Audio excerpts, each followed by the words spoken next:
반갑습니다, 여러분. 지혜로운 나이테입니다. 오늘은 하와이 대저택에 초대되신 강범구 작가의 이야기로 시작해봅니다.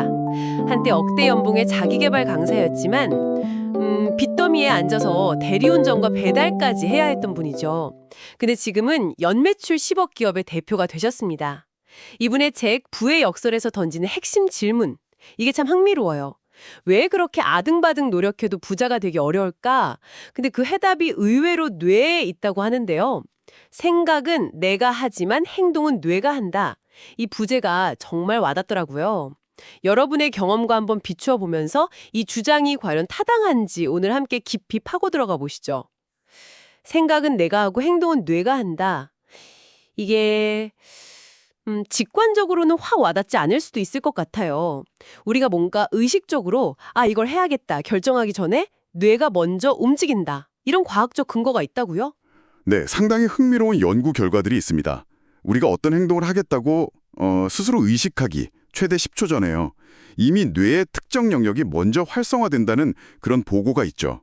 이게 바로 강범구 작가의 주장. 그러니까 평소 우리가 무의식적으로 하는 생각이 결국 우리 행동 패턴을 결정한다는 이야기랑 정확히 연결되는 지점입니다. 아하. 우리가 보통 자유의지라고 생각하는 걸 내가 어떤 생각을 선택할 것인가 여기에 좀 더 집중해서 사용하면요. 그 반복된 생각이 뇌의 신경회로 자체를 바꾸고 그 결과가 행동으로 나타난다는 그런 해석이 가능합니다. 정말 많은 분들이 나 진짜 열심히 사는데 왜 이렇게 제자리일까? 이런 생각 하시잖아요. 좌절도 하고. 그런데 강 작가는 오히려 노력할수록 뇌는 망가진다. 이렇게까지 좀 파격적으로 말합니다. 이게 그냥 번아웃 조심해라 이런 뜻일까요? 아니면 좀 더 깊은 의미가 있는 걸까요? 네, 번아웃 그 이상을 이야기하는 것 같아요. 핵심은 뇌의 자동 필터링 기능에 있습니다. 뇌는 효율성을 위해서 초당 쏟아지는 수백만 가지 정보 중에서 정말 극히 일부만 받아들여요. 그러니까 우리가 중요하다고 생각하는 대략 한 40가지 정도 정보만 의식으로 올려보내는 거죠. 40까지요? 와, 정말 적네요. 그렇죠.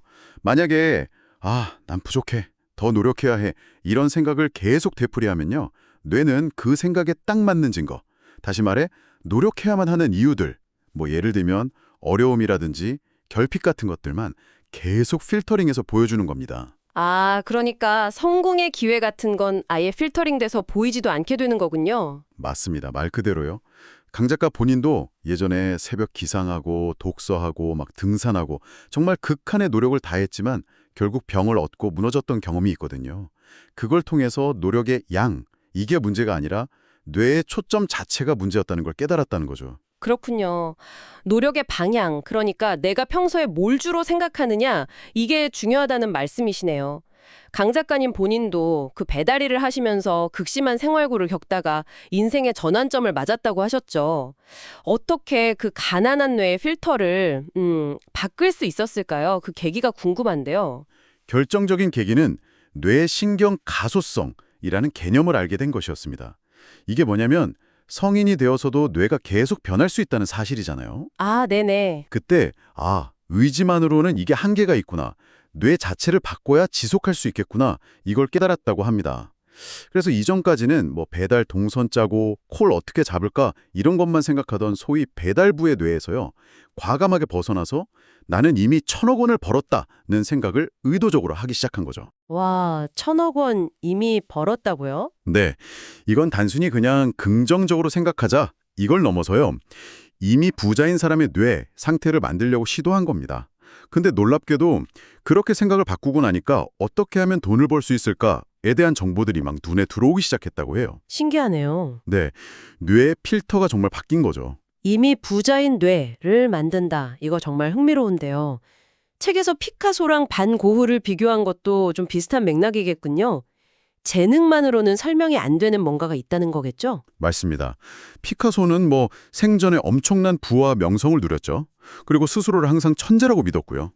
반면에 반 고흐는 어떤가요? 지금 그 그림들이 수백억 원의 가치를 지니지만 생전에는 딱 한 점 팔았잖아요. 그것도 물감값 대신 준 그림이라고 하고요. 그랬죠. 네, 늘 자신의 재능을 의심하고 괴로워했죠. 강 작가는 이 극명한 대비를 통해서 재능이나 환경보다 더 결정적인 게 있다는 거예요.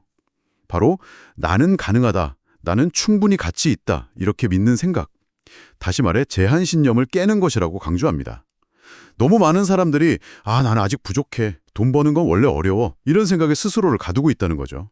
잠재력을 발휘하지 못하고요. 듣고 보니 정말 그런 것 같네요. 비틀즈 이야기도 나오던데요. 그 무명 시절에 노트를 돌려가면서 세계적인 스타가 된 모습을 막 상상하면서 적었다고요. 이게 단순히 그냥 적는 행위 자체에 어떤 힘이 있는 걸까요? 적는 행위 자체가 무슨 마법은 아니라고 봅니다. 강 작가는 간절히 원하는 생각이 머릿속에 가득 차 있으니까 뭐랄까 자연스럽게 적게 된다는 거죠.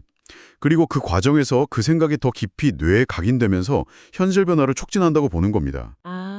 쓰는 행위가 생각을 더 강화시키는 거군요. 그렇죠. 비틀즈도 생각해보면 그 독일 홍등가 클럽에서 하루 8시간씩 연주하던 정말 끔찍한 시절에도 성공을 확신했다고 하잖아요. 오히려 그때의 경험이 그들을 더 단단하게 만들었고요. 그러니까 핵심은 뭐 100번 쓰기 같은 행위 자체가 아니라 생각이 완전히 바뀌어서 나는 이미 성공한 사람이다 라는 정체성 자체가 변하는 데 있다는 겁니다. 책에서 나오는 나는 1000억 부자다 같은 내면 언어 일기처럼요. 원하는 상태를 마치 지금 현재 일어난 일처럼 느끼고 생각하는 것. 그게 핵심인 거죠. 오늘 강범구 작가의 이야기를 통해서 부와 성공이라는 게 단순히 노력의 문제가 아니라 내가 어떤 생각을 선택하고 집중하느냐에 따라서 뇌가 바뀌고 또 현실이 창조될 수 있다는 아주 강력한 메시지를 확인한 것 같습니다. 어쩌면 우리 뇌는 우리가 생각하는 것보다 훨씬 더 놀라운 잠재력을 가지고 있는지도 모르겠네요. 네, 중요한 건 바로 이겁니다.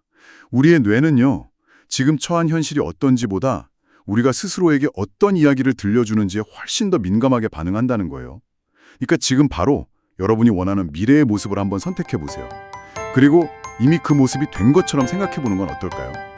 뇌는 그 생각의 방향에 따라서 길을 찾기 시작할 겁니다.